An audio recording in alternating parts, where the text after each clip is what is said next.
অসুবিধা হয় দেখার সুযোগ করে দেন অন্য ভাইদের দেখার সুযোগ করে দেন আপনারা কথা বলেন না একটু চুপচাপ করে বসুন পরিবেশ নষ্ট করেন না এটা আদবের জায়গা এখানে বেয়াদবি করলে ভালো না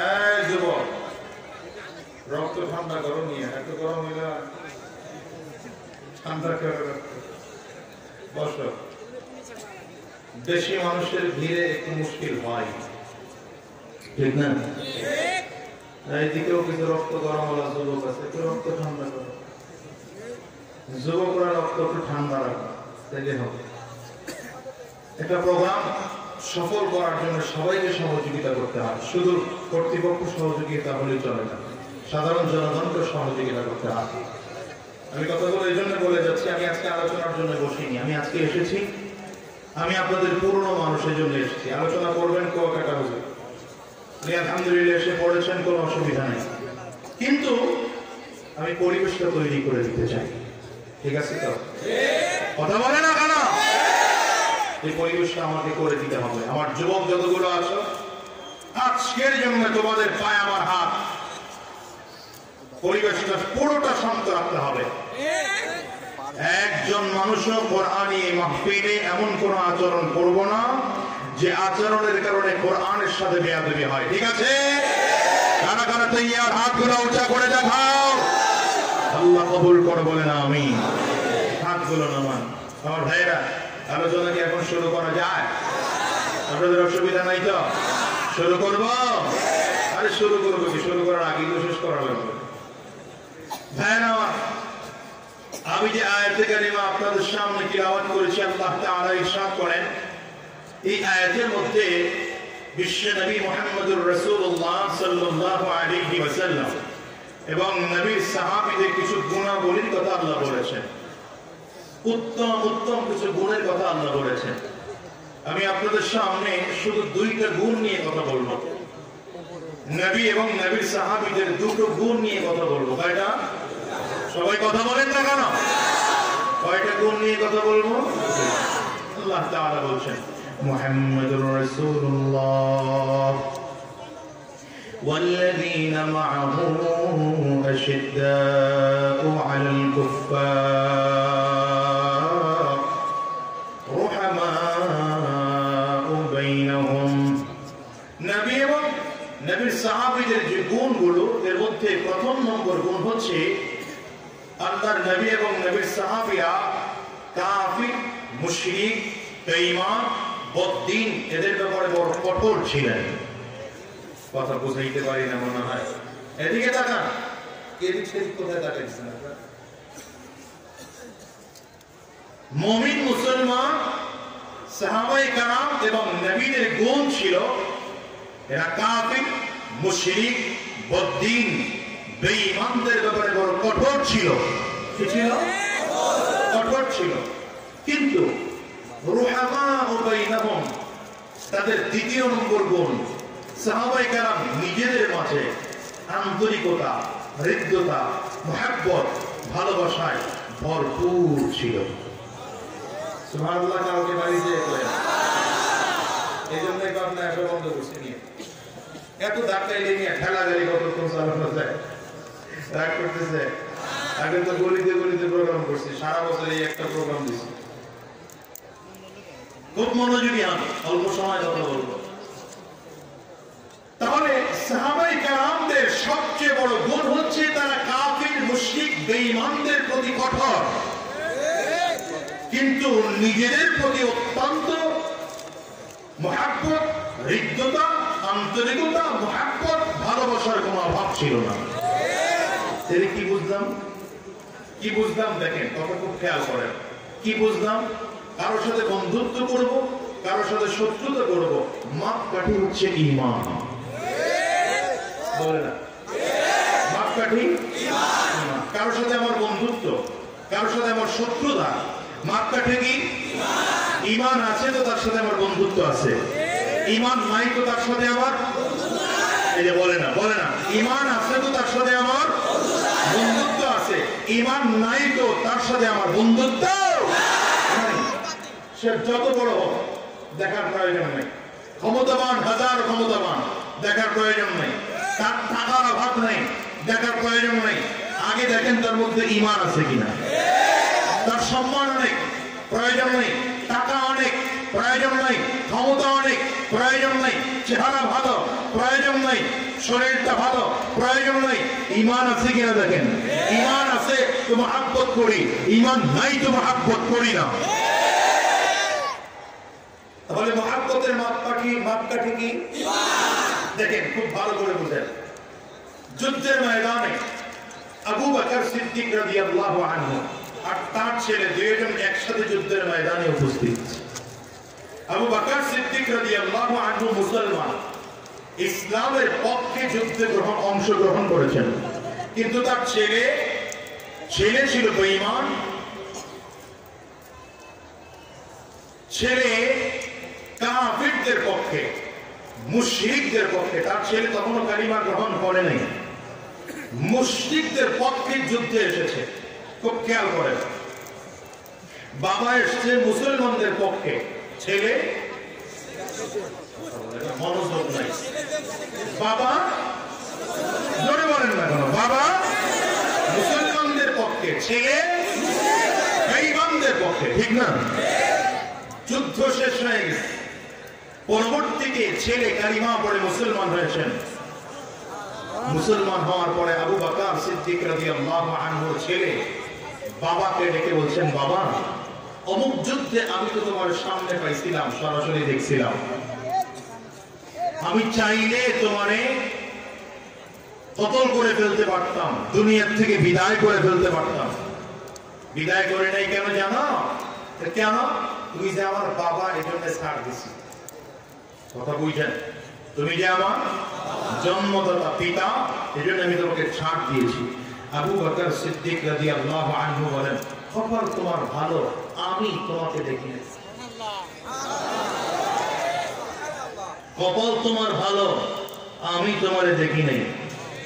আমি যদি দেখতাম আমার কোন সন্তান ইসলামের বিরুদ্ধে যুদ্ধ করার জন্য বেঈমানদের দলভুক্ত হয়ে এসেছে, আমি যদি দেখতাম মুহাম্মদুর রাসূলুল্লাহর বিরুদ্ধে আমার ছেলে অস্ত্র ধরে আজকে মুসলমানদের বিপক্ষে যুদ্ধের ময়দানে এসেছে, আমি বাবা হয়ে আমার কলিজার টুকরা সন্তানকে ছাড় দিতাম না, আমি ওর জবাই করে বিদায় করতাম। তাহলে কি বুঝেন?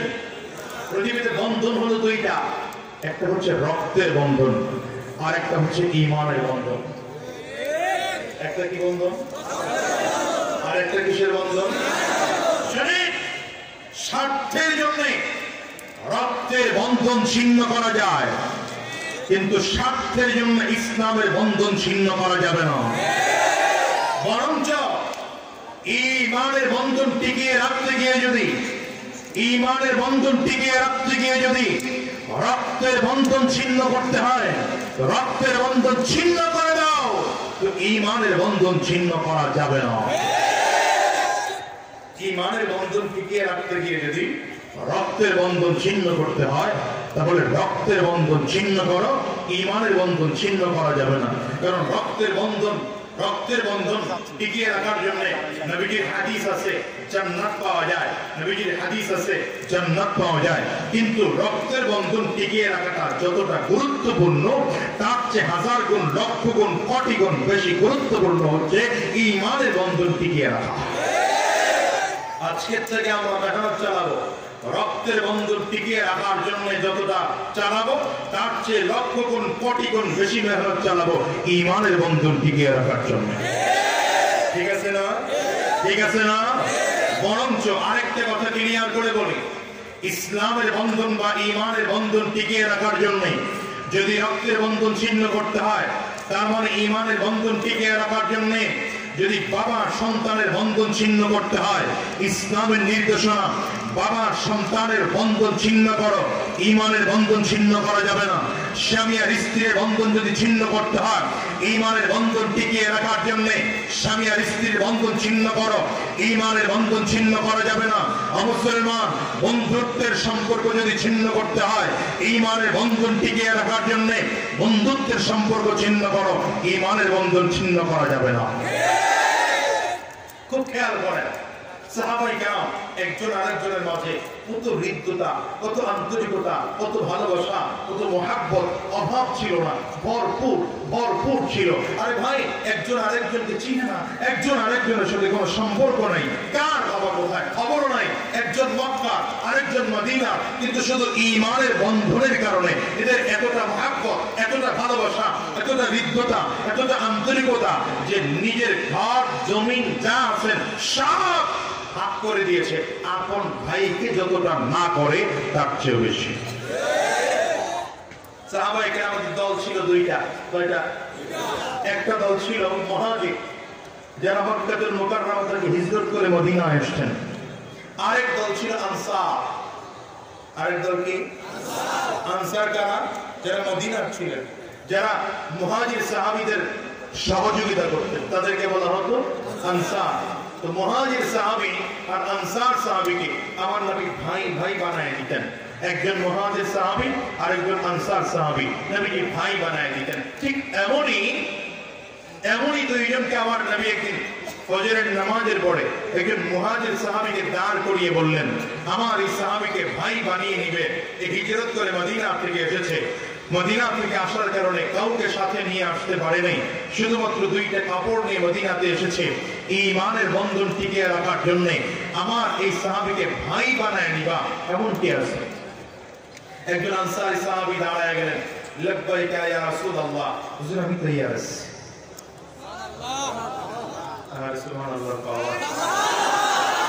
সুবহানাল্লাহ। বাপ দাঁড়িয়ে গেছে কা? ভালো করে চিল্লায় জোরে বলেন সুবহানাল্লাহ। হুজুর আমি তৈয়ার আছি। আনসার সাহাবী মুহাজির সাহাবীকে নিয়ে রওনা করেছেন বাড়িতে। খুব খেয়াল করেন, খুব খেয়াল করেন, তারা মুসলমান, আমরাও মুসলমান। তাদের মধ্যেও হৃদ্যতা, আন্তরিকতা, মহাব্বত, ভালোবাসা ছিল, আর আমরাও দাবি করি আমাদের আন্তরিকতা, হৃদ্যতা, মহাব্বত, ভালোবাসা হিসাব মিলান কতটুকু আছে। নিয়ে চলে এসেছেন বাসায়। আনসার সাহাবীর স্ত্রী ছিল দুইজন। আনসার সাহাবীর স্ত্রী ছিল কয়জন? বলেন কয়জন? এই দুইজনের মধ্যে যিনি সবচেয়ে সুন্দরী, এই সুন্দরী স্ত্রীকে তালাক দিলেন। তালাক দিয়ে আবার স্ত্রীকে বলছেন, রাগ করো না, তোমার সাথে কোনো শত্রুতার জন্য তোমাকে তালাক দেইনি, তোমাকে তালাক দিয়েছে এই জন্য আমার ভাই এসছেন মক্কা থেকে, ওনার স্ত্রীকে নিয়ে আসতে পারে নাই। আর একটা কথা বলেন, বয়ান বন্ধ করে একটা কথা। এই স্বেচ্ছাসেবকরা কোথায় আপনারা?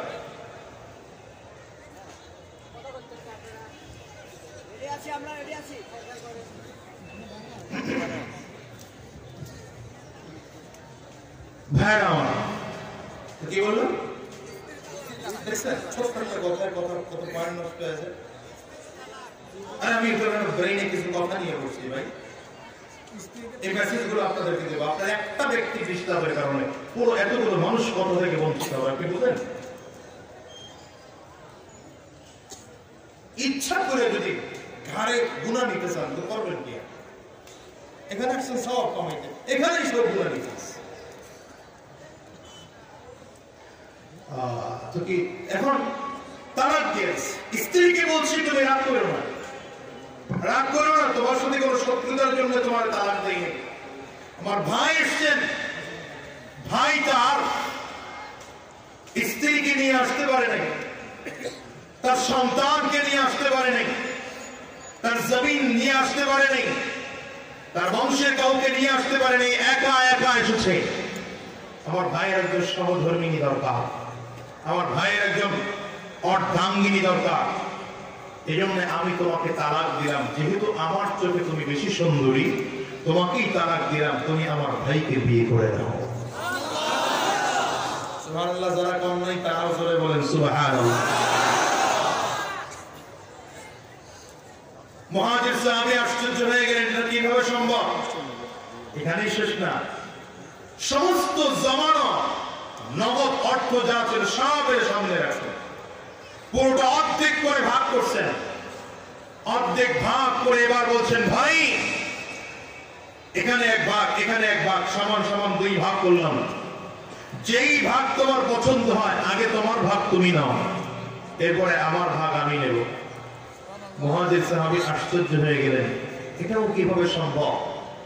একদিনের মাত্র পরিচয়, সকালবেলা আমার নবী আমাকে ভাই বানায় দিয়েছেন, একদিনের পরিচয় এত কিছু।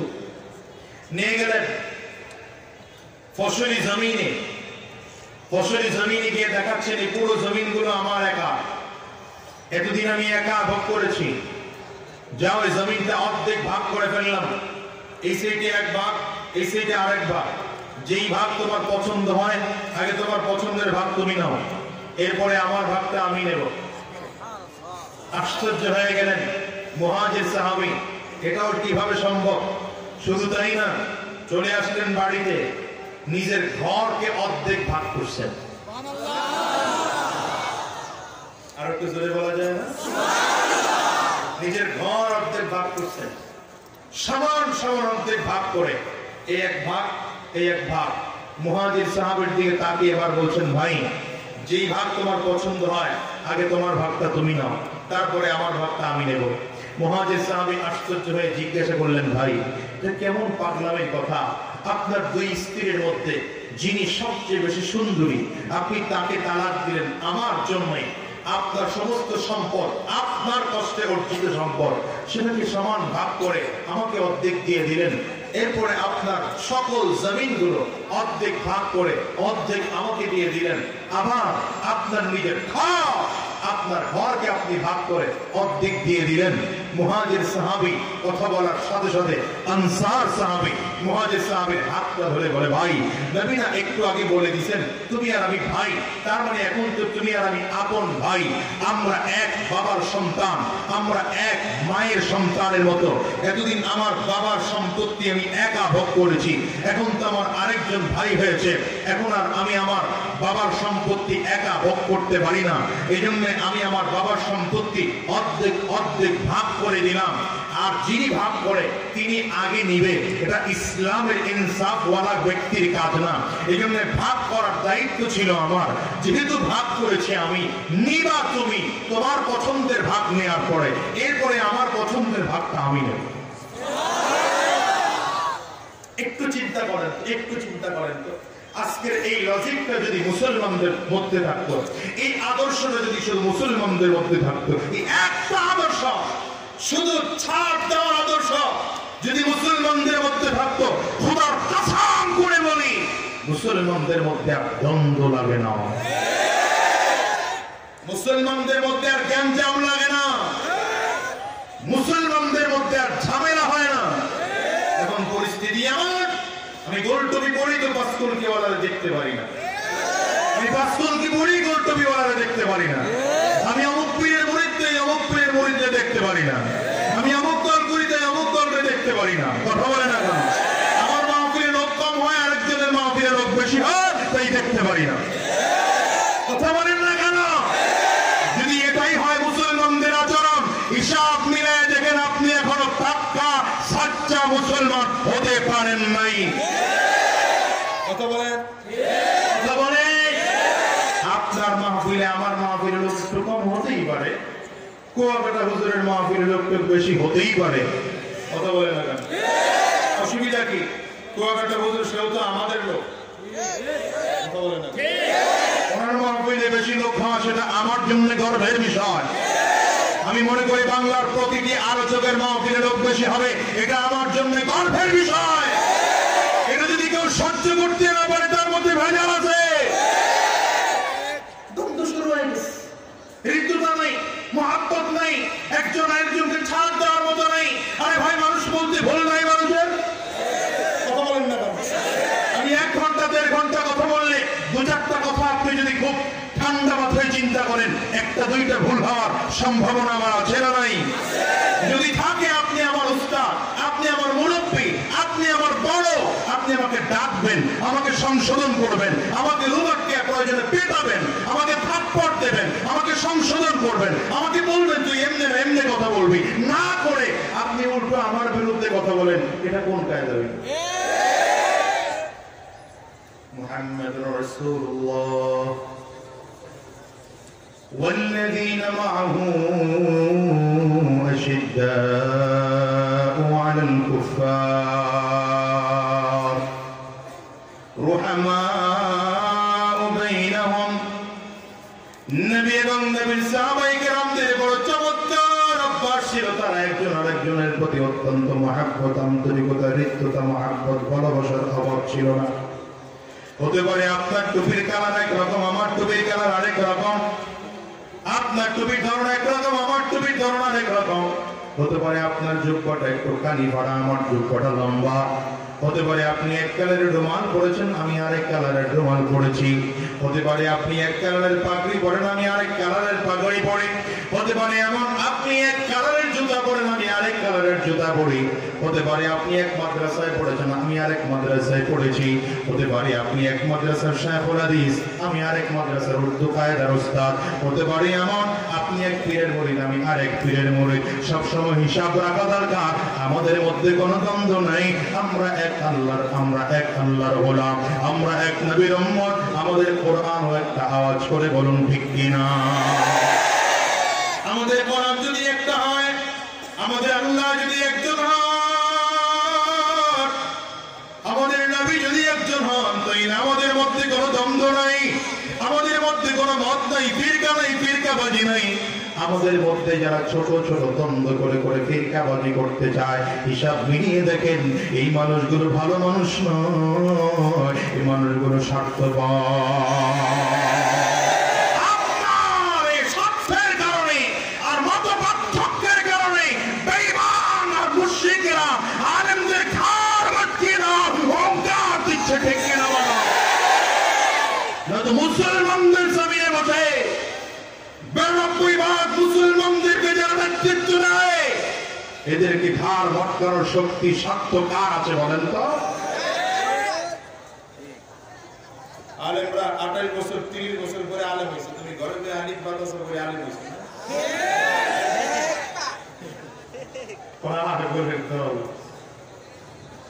মাথা খারাপ হয়ে গেছে। আজকে কথাগুলো সাহস করে দিয়েছে আমরা,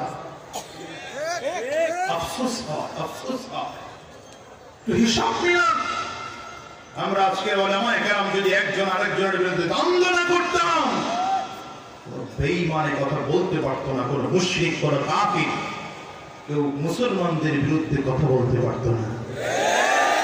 কত সুন্দর করে কয় আমি আলিফ বা তাসা ঘরে ঘরে আর তোমার ওস্তাদ পিটায় পিটায় পড়াইছে। তার মানে আমি তো তুমি কি এর ডাক্তার নিয়ে, হ্যাঁ কি এর ডাক্তার? আমি ঘরে বয়া নাপা এক্সট্রা নাপা ফ্লাজিন কতগুলো ওষুধের নাম একে একে নিজের ইচ্ছা মুখস্থ করছি, আর তোমার ওস্তাদের পিটায় পিটায় মুখস্থ করাইছে। তুমি কি এর ডাক্তার? কথা বলেন এই কথা বইলা আপনি ডাক্তারের কাছে কোনোদিন যাবেন না। জ্বর একে একে ওষুধ খাবেন, প্যারাসিটামল খাবেন, আপনার ডায়াবেটিস একে একে ওষুধ খাবেন, বাঁচার সম্ভাবনা কয়দিন? হ্যাঁ, আপনার অপারেশন লাগবে, আপনি কেবল অপারেশন কি কি দিয়ে করে আমিও জানি। কেসিআর, সোনিয়ার, রামদা এগুলোর নাম আমার মুখস্থ আছে। কি জন্য ডাক্তারের কাছে যাবো? একে একে পেট ফাইয়া সিজার শুরু করবেন। আরে মুসলমান, আরে মুসলমান, এ যুবক তুমি বাঙালি হও কিংবা ইন্ডিয়ান, কিংবা জার্মান, জাপান কিংবা চাইনিজ, রাশিয়া, স্প্যানিশ, টেনিস, ফরাসি কিংবা ব্রিটিশ, আমেরিকান, আরবি, আজমি, ইরানি, তুরানি, তুর্কি বা আফগান, মুসলমান, মুসলমান তুমি তো মুসলমান।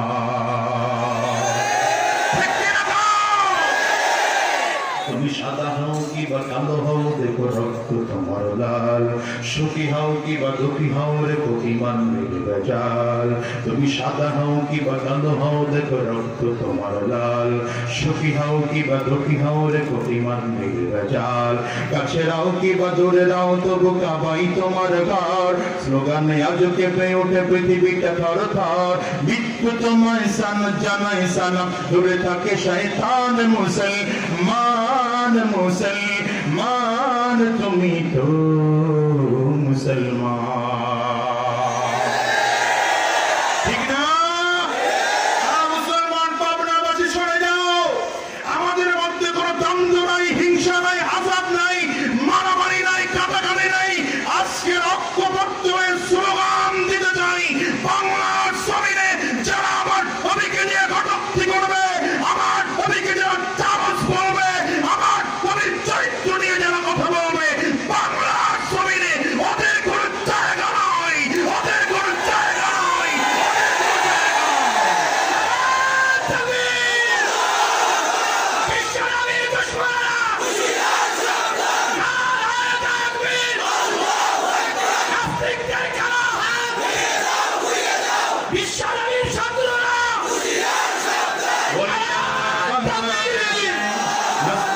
ঠাই হবে না ফেরাউলিয়ার বাংলাদেশে মুরতাদদের ঠাই হবে না নবীর দুশমনেরা পাবি না রেহাই পাবি না ইসলামের দুশমনেরা পাবি না রেহাই পাবি না আল্লাহর বাংলাদেশে নাস্তিকদের ঠাই হবে না ফেরাউলিয়ার বাংলাদেশে মুরতাদদের ঠাই হবে না নবীর দুশমনেরা পাবি না রেহাই পাবি না ইসলামের দুশমনেরা পাবি না রেহাই পাবি না এক ফোঁটা রক্ত দেহে থাকতে মুসলমান সইতে পারে না বিশ্ব নবীর অপমান এক ফোঁটা রক্ত দেহে থাকতে মুসলমান সইতে পারে না বিশ্ব নবীর অপমান নবীজিকে দিলে আঘাত এ পানে আর সহে না নবীজিকে দিলে আঘাত এ দিলে আর সহে না নবীর দুশমনেরা পাবি না রেহাই পাবি না ইসলামের দুশমনেরা পাবি না রেহাই পাবি না আমরা নবীর জন্য রক্ত দিতে পারি আমরা নবীর জন্য জীবন দিতে পারি কারা কারা তুই হাত তুলে দেখাও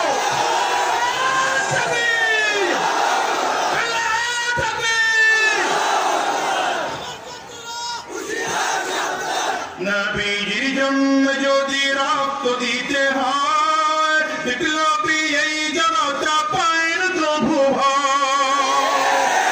নবীর জন্য যদি জীবন দিতে হয় বিপ্লবী এই জনতা পায় না তবু ভয় আমাদের এই আন্দোলনকে থামানো না যাবে না আমাদের এই আন্দোলনকে থামানো না যাবে না নবীর দুশমনেরা পাবি না রেহাই পাবি না ইসলামের দুশমনেরা পাবি না রেহাই পাবি না বলি আল্লাহর বাংলাদেশে নাস্তিকদের ঠাই হবে না ফেরাউলিয়ার বাংলাদেশে মুরতাদদের ঠাই হবে না নবীর দুশমনেরা পাবি না রেহাই পাবি না নবীর দুশমনেরা পাবি না রেহাই পাবি না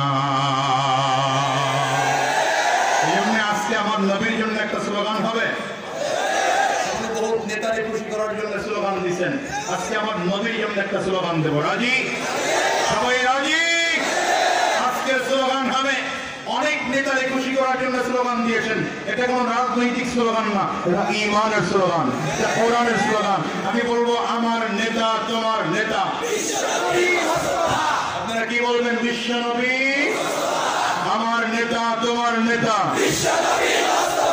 আমার নেতা তোমার নেতা এরপরে বলবো আমরা সবাই রাসূল সেনা আপনারা কি বলবেন ভয় করি না ঠিক আছে তো আমরা সবাই রাসূল সেনা আমরা সবাই রাসূল সেনা ঠিক আছে তো স্লোগান দেই নাই মাত্র শিখাইলাম স্লোগান দেবো এখন পারবেন গলাটা কাশি দিয়ে ক্লিয়ার করে আরে ভালো করে কাশি দেন নিয়ে আর হাতগুলো উঁচা করেন টান টান করে উঁচা করেন একদম টান টান করে উঁচা করতে হবে ডানিয়া ভাবে তাকায় দেখেন হাত কে তুলে নাই মনে করবেন হ্যাঁ জন্মগত হলো হাত তুলছেন হাতগুলো মোট করেন দেন ঝাঁকি দেন দেন ঝাঁকি দেন মাশাআল্লাহ দেন ঝাঁকি দেন শরীরটা স্পিড তৈরি হোক, দেখেন ঝাঁকি দিয়ে আবার আরেকজনের নাক ফাটাইছি। দিছেন তো, জাগি দিছেন তো। এবার কণ্ঠের যতটুকু পাওয়ার আছে পুরোটা পাওয়ার ছেড়ে দিয়ে তাকবীর দিতে হবে। রাজি? সবাই রাজি? নারে তাকবীর! হয় না না, আজকে গাড়ি ভাড়া কোথায় গেল? নারে তাকবীর! আরো জোরে নারে তাকবীর! আমরা সবাই রাসূল সেনা, আমরা সবাই রাসূল সেনা, আমরা সবাই নবীর সেনা। আমার নেতা তোমার নেতা, আমার নেতা তোমার নেতা, বিশ্বনবী মুস্তাফা। নারে তাকবীর! এই স্লোগান দিয়ে রাজপথে নামেন, দেখবেন বেঈমানরা পালানোর রাস্তা পাবে। ঠিক না ঠিক না ঠিক না তাহলে এক কথা আসুন, আমরা এক নবীর উম্মত, আমরা এক আল্লাহর গোলাম, আমাদের কোরআন একটা, ঠিক না ঠিক? আমাদের মধ্যে কোনো দ্বন্দ্ব নাই, ভুল নাই, ত্রুটি নাই, হিংসা নাই, হাসাদ ফাসাদ নাই। হ্যাঁ আছে, বেঈমানদের সাথে মুসলমানদের সাথে কোনো আমাদের দ্বন্দ্ব নাই, ঠিক না? হ্যাঁ, ইসলামের নাম ধরে কেউ যদি ইসলামের গোড়া কাটার জন্য আছে, ওই মুনাফিককে আমরা ছাড় দিতে রাজি না। ভাই, আমার নবীর আদর্শ মানবেন না তো কার আদর্শ মানবেন করেন তো? আমার আল্লাহ তাআলা কত চমৎকার করে কয়, আমার নবীর আদর্শের চেয়ে আর কোনো উত্তম আদর্শ জমিনে আছে? আর কারো আদর্শ জমিনে আছে? আমার নবীর আদর্শ গ্রহণ করে সাহাবায়ে কেরাম, যারা জন্মসূত্রে ছিলেন জাহান্নামের আসামি। সাহাবায়ে কেরাম জন্মসূত্রে জাহান্নামের আসামি। বাবা ছিল কাফির, মা ছিল কাফিরা, বাবা ছিল মুশরিক, মা ছিল মুশরিকা। অথচ আপনার আমার মা মুসলমান, বাবা মুসলমান, দাদা মুসলমান, দাদি মুসলমান, নানা মুসলমান, নানি মুসলমান। সাহাবায়ে কেরামদের বাবা মা কেউ মুসলমান ছিলেন না, কিন্তু তাদের জন্মসূত্র আমাদের থেকে নিম্নমানের হলেও নবীজির হাতে হাত দিয়ে কালিমা পড়ে বায়াত গ্রহণ করে কোরআন অনুযায়ী যখন নবীজির জীবন আদর্শ অনুযায়ী সাহাবায়ে কেরাম যখন নিজেদের জীবন আদর্শ গড়তে শুরু করেছেন, তো এত দামি মানুষ হয়ে গেছে যে আল্লাহ তাআলা 10 জন সাহাবীকে নবীজির জীবদ্দশায় নবীজির পবিত্র জামানে জান্নাতের সার্টিফিকেট দিয়ে বিদায় করেছেন। এজন্য আমার আল্লাহ তাআলা কত চমৎকার করে কয়, ইন্নাকা লাআলা খুলুকিন আযীম।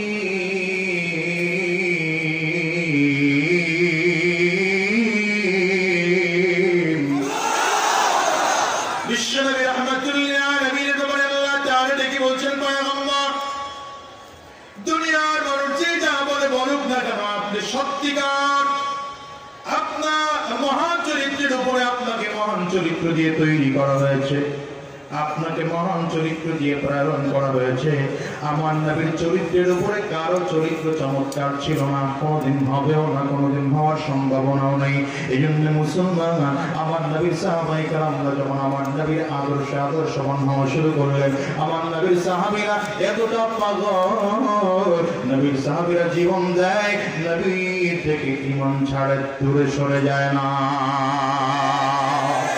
আমার নবীর সাহাবীরা বেহুশ হয়ে যায়, মার খায়, রক্ত টপ টপ করে শরীর থেকে পড়ে, কিন্তু সাহাবায়ে কেরাম নবীজিকে ছাড়েন না, কারণ নবীজির আদর্শে এত মজা, নবীজির আদর্শে এত মজা, যতটা নবীজির কাছে চলে যায় ততটাই মজা বেশি লাগে, যতটাই নবীজির কাছে চলে যায় ততটাই আনন্দ বেশি লাগে।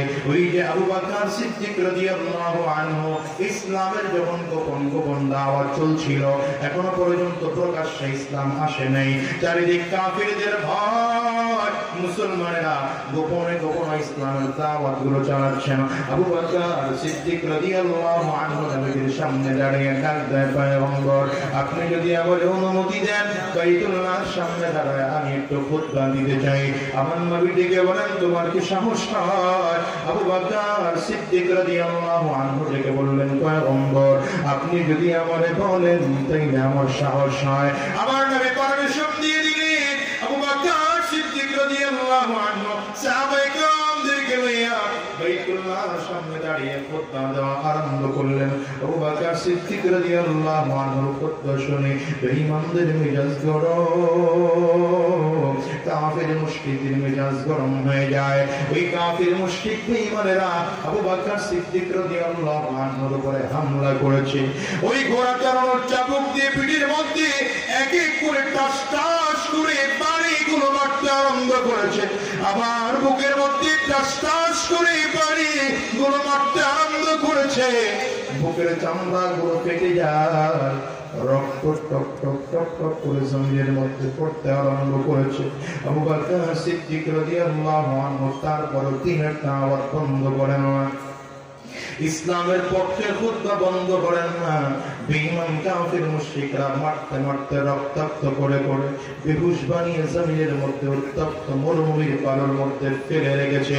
ওরা মনে করছে আবু বকর মনে হয় দুনিয়ার থেকে বিদায় হয়ে গেছে, মৃত্যু মনে করে ওরা পালায় রেখে চলে গেছে। কিন্তু আবু বকর সিদ্দিক রাদিয়াল্লাহু আনহুর গোত্রের লোকজনগুলো ধরাধরি করে দিয়া মায়ের কাছে নিয়ে আসে। আবু বকর সিদ্দিক রাদিয়াল্লাহু আনহুর মা নাকের কাছে হাতটা নিয়ে দেখে এখনো শ্বাস হালকা করে চলতেছে। মায়ের চোখ দিয়ে টপ টপ করে পানি বের হয়। আবু বকর সিদ্দিক রাদিয়াল্লাহু আনহুর দিকে তাকিয়ে মা চোখের পানিগুলো ছেড়ে ছেড়ে কান্না শুরু করেছেন। আর মাথাটা বারবার করে মোছায়, পুরো ভিজা নেকড়া দিয়ে পুরো শরীরটা মুছিয়ে দেয়। যেখান থেকেই মোছায় ওখান থেকে রক্ত আবার টপ টপ করে বের হয়। আবু বকর সিদ্দিক রাদিয়াল্লাহু আনহুর এখনো হুঁশ নাই, এখনো হুঁশ নাই, বেহুশ অবস্থায় জমিনে পড়ে আছে। হঠাৎ করে হুঁশ বেরিয়ে এসেছে। হঠাৎ করে যখন হুঁশ বেরিয়ে এসেছে, মায়ের দিকে তাকাই আস্তে করে ডাক দেয়, মা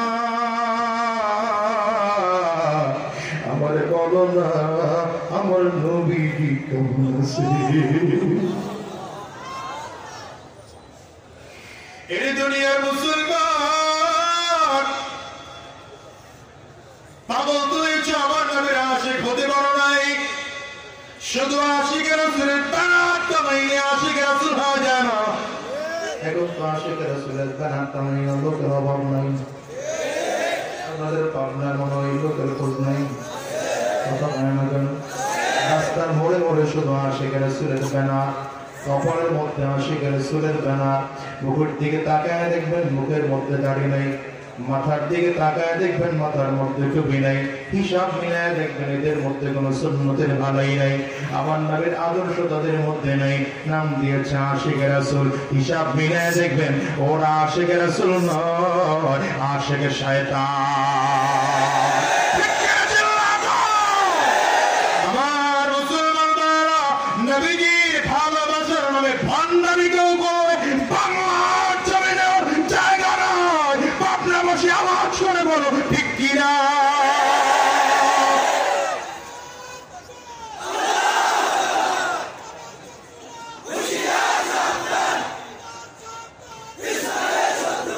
আমার নবীর আশিক যদি হও তাইলে বলো আমার নবীর মাথার টুপিটা তোমার মাথায় লাগাইতে হবে, আমার নবীর মুখের দাড়িটা তোমার মুখেও লাগাইতে হবে।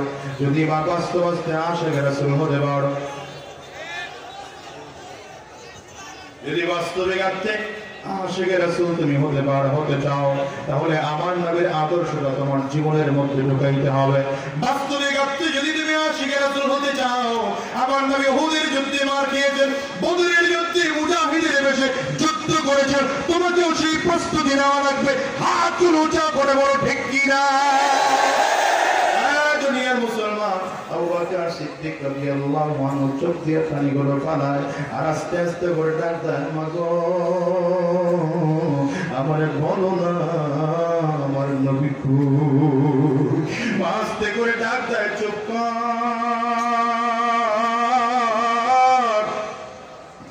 আর এই মুহাম্মদের নাম তুই নিবি না। এই মুহাম্মদের নামটা তুই যদি বারবার আর নাও, আমার সাথে তোর কোনো সম্পর্ক থাকবে না। কারণ তখন আবু বকর সিদ্দিক রাদিয়াল্লাহু আনহু মা কালিমা পড়ে মুসলমান হন নাই। সন্তানদের ধমক দেয়, চুপ কর, আর কোনদিন নাম নিবি না। এই মুহাম্মদের কারণে মক্কার লোকজনগুলো তোরে মেরেছে, আর কোনদিনই মুহাম্মাদের নামটা তুই নিবি না। আবু বকর সিদ্দিক চোখের পানিগুলো ছেড়ে কান্না করেন আর ডাক্তার মতো আমার কেমনে বলো আমি মুহাম্মাদের নামটা নেব না, আমি তখন নবীর না দেখলে আমার মনটা মোটে ভালো লাগে না। এর মুসলমান আবু বকর সিদ্দিক রাদিয়াল্লাহু আনহুর কাছে তিনটা জিনিস খুব প্রিয়, এর মধ্যে এক নম্বর প্রিয় হচ্ছে আন-নাজরু ইলা ওয়াজহি রাসূলিল্লাহ, আমার নবীর সৌন্দর্য আলাদার দিকে তাকিয়ে থাকা। আরে মুসলমান, বাংলাদেশে এখন লক্ষ লক্ষ মানুষের এমন আবেগ খুঁজে পাওয়া যাবে যে মানুষগুলোর টাকা নাই, পয়সা নাই, কিছু নাই, সামর্থ্য নাই, কিন্তু আমার নবীদের রওজা তার চাইতে মনে চায় আছে না নেই? জবান খুলে কও। তোমরা বলো, আমেরিকায় যাও, চাইনিজ যাও, Japan, Germany, Indonesia, France, Malaysia যাও, আমার নবীর রওজা যাইতে মনে চাই কি চায় না? হাতটা তুলে দেখা। কার কার মনে চায়? হাত উঁচা করে আমার আল্লাহরে দেখো। চোখ দিয়ে জবান খুলে পানিটা ছেড়ে জবান করে চিৎকার করে ডাক দাও আল্লাহ। হাতটা তুলে চোখের পানিটা ছেড়ে জবান করে ডাক দাও আল্লাহ। আওয়াজ করে আরো জোরে ডাক দাও আল্লাহ। দয়ার মালিক,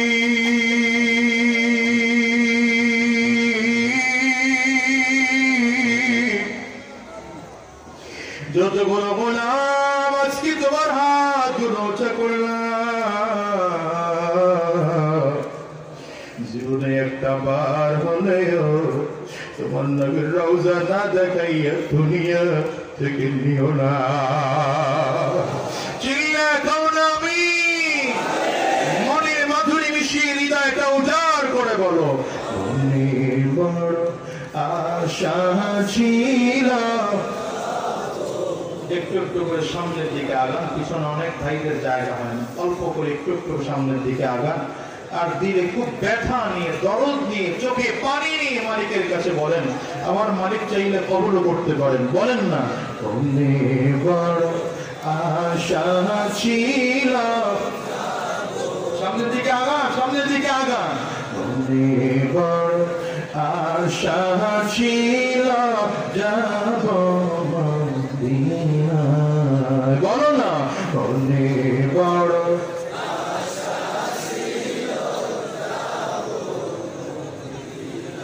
সালাম আমি করব গিয়ে গো, সালাম সালাম আমি করব গিয়ে নবীর রওজা।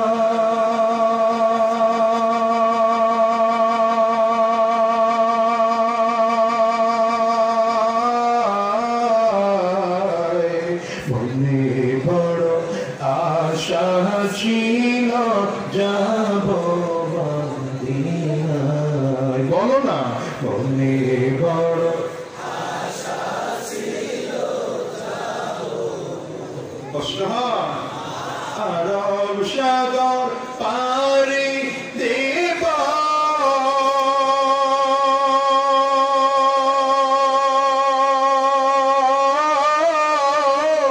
নাই গয় আমার তোরি,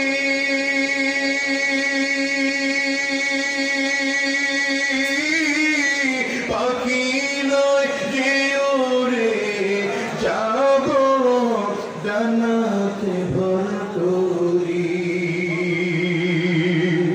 আশা আছে সম্বল নাই, কোনা আশা করি কি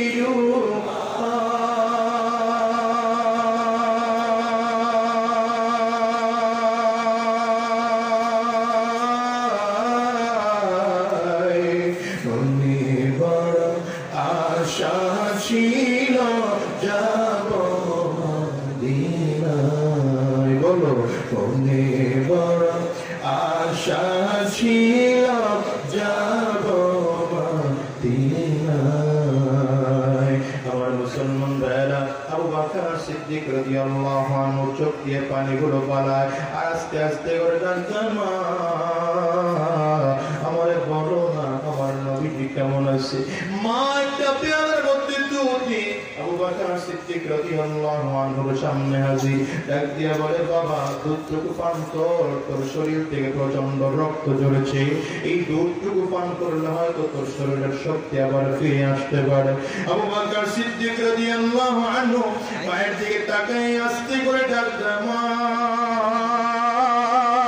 আমি দুধের মধ্যে পেয়ারার মধ্যে মুখ লাগাবো না যতক্ষণ পর্যন্ত আমার নবীকে না দেখবো ততক্ষণ পর্যন্ত আমি দুধের পেয়ারার মধ্যে মুখ লাগাবো না মা বারবার করে সামনের দিকে দুধের পেয়ারাটা দিলে আবু বকর সিদ্দিক রাদিয়াল্লাহু আনহু কসম করেছেন আল্লাহর কসম মা যতক্ষণ পর্যন্ত আমার নবীকে আমি না দেখবো ততক্ষণ পর্যন্ত আমি দুধের পেয়ারার মধ্যে মুখ লাগাবো না দুধের পেয়ারার মধ্যে মুখ লাগাবো তো দূরের কথা আমি এমনকি একটা ফোঁটা পানি পর্যন্ত পান করবো না মা গো আমারে বলো না আমার নবী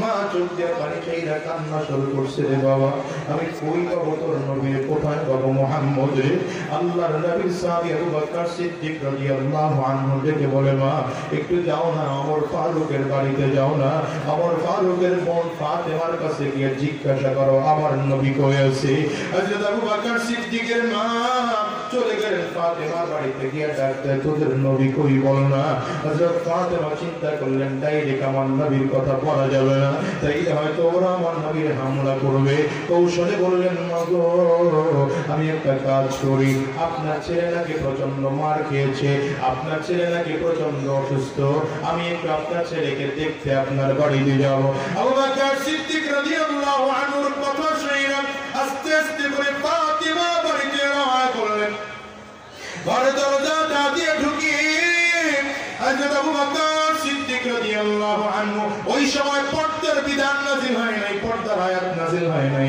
হঠাৎ করে যখন ফাতেমার চেহারাটা দেখেছে আস্তে করে ডাক দেয় মা বোন আমার আমারে বললা আমার নবী কই হযরত ফাতেমা জাহরা রাদিয়াল্লাহু আনহা বুকের মধ্যে আঙ্গুলটা দিয়ে ডাক দেয় চুপ কর আর কোনদিন এই লোকটার নাম তুই নিবি না চুপ কর তোর মা শুইনা বলাবে জোরে কথা বলিস না আবু বকর সিদ্দিক রাদিয়াল্লাহু আনহু ডেকে বলেন মা গো ও বোন আমার আমি যদি এই মুহূর্তে আমার মা শুনলে কোনো অসুবিধা নাই তুমি বলো না আমার নবী কই আছে হযরত ওমরের বোন ফাতেমা ডাক দেয় ভাই আমার একটু আগে দেখে আসছি আমার নবী বাইতুল্লাহর সামনে ওই সাফা পাহাড়ের পাদদেশে দারুল আরকামের মধ্যে বসা আছে কথাটা শুনতে দিই আবু বকর সিদ্দিক রাদিয়াল্লাহু আনহু মায়ের দিকে তাকাইয়া মায়ের হাতটা টান দিয়ে বুকের মধ্যে লাগাইয়া দিয়া চোখের পানিটা ছেড়ে ডাক দেয় মা গো আমি তোমার কাছে জীবনে কোনোদিন কোনো আবদার আমি করি নাই একটা ছোট্ট আবদার তোমার কাছে আমি করব মা আমার আবদারটাকে তুমি আমারে রাখবা ও মা আমি হাইটা আমার নবীর কাছে যাব সেই সাধ্য আমার নাই কাফিররা আমারে মারতে মারতে পা পর্যন্ত চামড়া পর্যন্ত ফাটাইয়া ফেলাইছে আমি আমার নবীর কাছে যাওয়ার মতো সাধ্য আমার নাই মা আমারে বলো না আমি তোমার কাজের মধ্যে একটু ঘর করে আমার নবীর কাছে যাইতে চাই তুমি কি আমার নিয়ে যাইবা মা চোখ দিয়ে পানি চাইরা কান্না শুরু করছে আর ডাক্তার বাবা তুমি যদি যাইতে চাও আমি কি তোরে না নিয়ে পারি তুই বল দুনিয়ার মুসলমান মা বাবার সন্তানের বন্ধন সবচেয়ে বড় আপন বন্ধন ঠিক না বেশি আওয়াজ করে বলে আমি আগেও বলেছি আজকে বলি পৃথিবীর মধ্যে সবচেয়ে তোমার আমার ভালোবাসার হলেন চারজন কয়জন জবান খুলে বলো এক নম্বর হলেন আল্লাহ চিৎকার করে জবান খুলে ডাক দাও আল্লাহ আঙ্গুলটা উঁচা করে জবান করে ডাক দাও আল্লাহ আওয়াজটা করে চিৎকার করে জোরে ডাক দাও আল্লাহ এক নম্বর আপন হলেন আমার আল্লাহ দ্বিতীয় নম্বর আপন আমার নবী বুকের মধ্যে হাতটা লাগায় বলো দ্বিতীয় নম্বর আপন কে নবী। 3 নম্বর আপন হলেন তোমার আমার মা। কও না মা বলে একটা ডাক দাও না, দিলের ব্যথা নিয়ে মা বলে একটা ডাক দাও। ও যুবক যাদের মা আছে বাবা আছে তোমরাও ডাক দাও। 3 নম্বর হলেন বাবা। ও মুসলমান, এই 4 জন ছাড়া তোমার দুনিয়া আপনার কেউ নাই। দুনিয়ার যত মানুষ দেখো সব তোমাকে স্বার্থের জন্য মহাব্বত করে। বন্ধু তোমাকে স্বার্থের জন্য মহাব্বত করে, ভাই তোমাকে স্বার্থের জন্য মহাব্বত করে, সন্তান তোমাকে স্বার্থের জন্য মহাব্বত করে, স্বামী স্ত্রীকে স্বার্থের জন্য মহাব্বত করে, স্ত্রীও স্বামীকে স্বার্থের জন্য মহাব্বত করে। একমাত্র স্বার্থ ছাড়া ভালোবাসেন তোমার আমার আল্লাহ। 3 নম্বর আমার নবী, 3 নম্বর আমার মা, 4 নম্বর আমার বাবা। মা ছাড়া আপন এই যুবক তোমার এই জমিনে আর কেউ নাই। দুনিয়া যত আপন দেখো তোমার মা ছাড়া দুনিয়া আপন কেউ নাই। তো হিসাব নিয়ে দেখো, যখন তোমার আমার দুনিয়া চলার শক্তি ছিল না, মা হাতটা ধরে ধরে চালাইছে। হাঁটার শক্তি ছিল না, মা হাত ধরে ধরে চালাইছে। এক কদম পড়ে গেছি আবার মা দৌড়ে আসছে। মায়ের কত কাজ, বাচ্চা যখন ওয়া করে কান্দে, মায়ের হাতে কাজ আর থাকি না, কাজ হাতের থেকে পড়ে যায়। দৌড়ে এসে সন্তানকে কোলের মধ্যে কপড়ের মধ্যে চুমা দেয়, গালের মধ্যে চুমা দেয়। আস্তে আস্তে করে সন্তানের কান্না করে বন্ধ হয়ে যায়। ও মুসলমান, এই কথাটা আমি তোমাদেরকে বুঝাতে পারবো না। মা কথাটি ছোট্ট অতি কিন্তু যেন ভাই হচ্ছে নামটি মধু ত্রিভুবনে নাই। মা কথাটা যদিও খুব ছোট কথা, কিন্তু এর পাওয়ার অনেক বেশি। এই ভরা মস্তিষ্কের মধ্যে যাদের মা আছে, যাদের বাবা আছে, তোমাদেরকে কোনোদিন বোঝানো যাবে না। হয়তো আজকের কথাগুলো তোমার কাছে হাসি তামাশার খোরাক হতে পারে, আজকের কথাগুলো তোমার কাছে খারাপ লাগতে পারে, কিন্তু যুবক এই ভরা মস্তিষ্কের মধ্যে এমন মানুষ যদি কেউ থাকে যাদের ঘরে মা নাই, যাদের ঘরে বাবা নাই, ওই মানুষগুলো জানে আজকে মা না থাকাটা তাদের জন্য কত কষ্টের, বাবা না থাকাটা তাদের জন্য কত কষ্টের।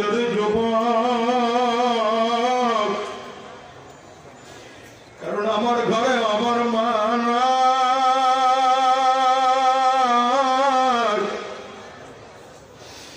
আজ থেকে 14 বছর আগে আমার মা দুনিয়া থেকে বিদায় হয়ে গেছে। মাঝে মাঝে একা একা দাঁড়ায় দাঁড়ায় চিন্তা করে দুঃখে ভরিয়া কেটে যায়। আমার মালিক টাকা পয়সা সম্মান ইজ্জত ধন দৌলত ক্ষমতা কোনো দিক দিয়ে কম দেন না, কিন্তু হিসাব মিলে দেখো আজ পর্যন্ত আমার নিজের স্বার্থ হয় নাই। নিজের টাকা দিয়ে আমার মাকে কাপড় বা কমলা কিনে দেওয়া, আমার নিজের একটা টাকা দিয়ে মাকে একটা কাপড় কিনে দেওয়ার সাধ্য হয় নাই।